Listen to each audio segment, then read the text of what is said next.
Anak, ini adalah 3 nasihat ayah untuk hari ini. Pertama, jangan terlalu ikut kata orang. Tak semua pandangan orang sesuai dengan hidup kita. Terlalu ikut orang lain boleh membuatkan kita hilang arah. Dengan nasihat boleh, dengar boleh, tapi buat keputusan dengan fikiran sendiri.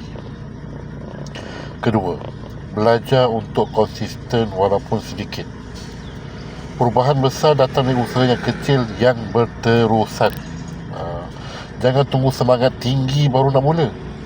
Konsisten lebih penting daripada sekali buat besar-besar. Okay?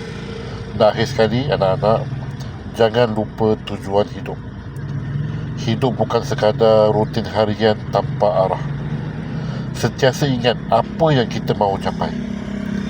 Tujuan hidup akan membantu kita kekal fokus dan kuat, InsyaAllah.